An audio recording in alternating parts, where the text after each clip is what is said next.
Hey there, friends. All right, this video comes from my sweet sister, Amberlynn, and I'd love for you to take a listen and see what God has placed on her heart. Check it out. Hi guys, my name's Amberlynn, and Kristen just asked me to share a little bit about what God has been doing in my life over the last couple months. There's been so much going on over the last couple of months, I almost don't know what to talk about. I can pretty much say for everyone, I think, that this year has not gone as anybody planned. The media is going crazy with different agendas and campaigns, and some days it's hard to find a place to stand between the virus and wearing a mask and not wearing a mask, and to the Black Lives Matter movement, to the Blue Lives Matter. It doesn't matter where you look.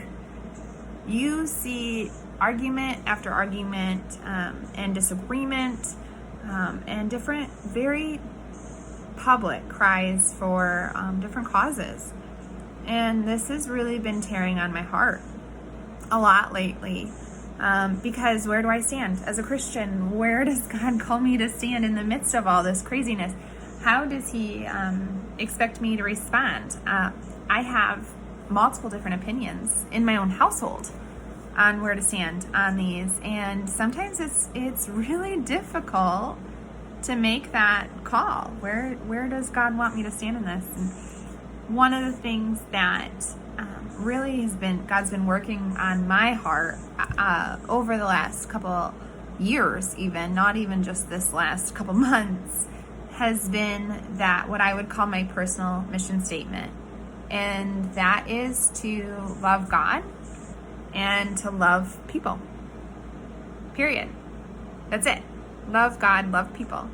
It's so simple, and yet some days it is so hard to love people where they're at and to not choose a side. Instead, follow His lead and love them for where they're at. It makes me reflect on the life of Jesus and remembering what He did on his days on earth, who He spent His time with. He spent His time with the people that most people wouldn't even have looked at. They would have walked across the street, and He didn't criticize them or judge them for their past, even though He had so many rights to. Like, if anybody could judge us for our past and our mistakes, it's Jesus. And yet He didn't do that. Instead, he led by example. He felt what they were going through, and through relationship with them, He began to teach them in the way that they should go. And that's really been struck on my heart a lot lately. That maybe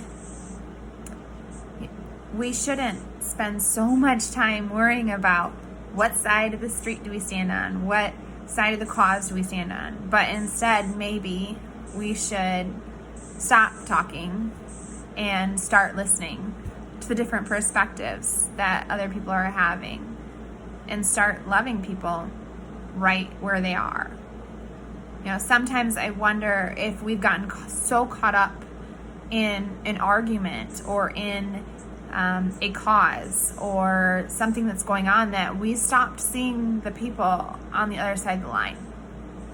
We stopped seeing the very thing that God says, I love about you. When we stop seeing people and we see only the argument, we become blind to the person and we lose the fight. We can't lose the fight. Jesus told His disciples to go out and spread the gospel, and He's still calling us to that today.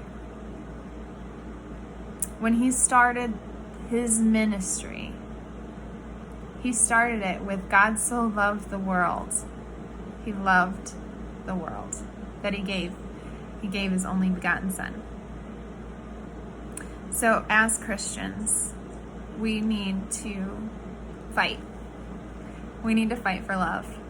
We need to fight for people. And not just people, but we need to fight to hear people. To start seeing that person on the other side of the perspective. And to love them where they're at. Even if their opinion is different than ours. Even if their walk is different than ours. We just need to love people. Love God. Love people. Pretty simple. So hard.